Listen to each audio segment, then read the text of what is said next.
লেবাননে বাংলাদেশ প্রবাসী অধিকার পরিষদের নির্বাচন অনুষ্ঠিত।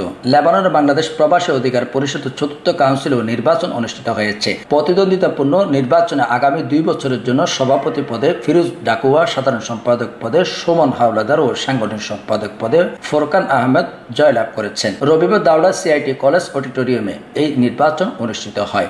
সংগঠনটির লেবানন শাখার 79 জন সদস্য সম্পূর্ণ গণতান্ত্রিক প্রক্রিয়ায় স্বতঃস্ফূর্তভাবে ভোট প্রয়োগ করে আগামী 2 বছরের জন্য তারা এই নেতা নির্বাচন করেন। ভোট শেষে ফলাফল ঘোষণা করেন প্রধান নির্বাচন কমিশনার রেজাউল করিম। নির্বাচনের সহকারী নির্বাচন কমিশনার ছিলেন রাকিব ও শামীম আহমেদ। নির্বাচনে 3টি পদে প্রতিদ্বন্দ্বিতা করে 7 জন প্রার্থী।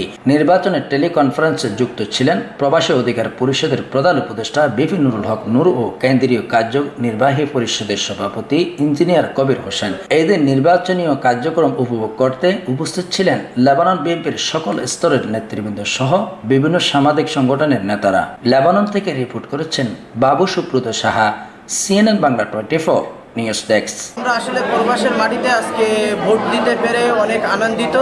তো আমি সবাইকে ধন্যবাদ জানাই বাংলাদেশ প্রবাসী অধিকার পরিষদের আমাদের সকল সদস্যবৃন্দকে, যে আজকে আমরা এরকম একটা আনন্দ মুহূর্তে ভোট দিতে পারছি এবং আমাদের ভোট আশা করি ইনশাআল্লাহ আমরা সুস্থভাবে সবাই আমাদের পছন্দের প্রার্থীকে আমরা জয়যুক্ত করবো ইনশাআল্লাহ। প্রবাসীদের যে 10 দফা দাবি আছে, আমি এই 10 দফা দাবি নিয়ে ইনশাআল্লাহ কাজ করব। আশা করি সাকসেস না হওয়া পর্যন্ত এটা অব্যাহত থাকবে এবং অসহায় প্রবাসীদের পাশে আমার সাধ্যমতো দাঁড়াবার চেষ্টা করবো ইনশাআল্লাহ। ধন্যবাদ। বাংলাদেশ প্রবাসী অধিকার পরিষদ লেবানন শাখার চতুর্থ কাউন্সিল নির্বাচন সুন্দরভাবে সফল করা হয়েছে।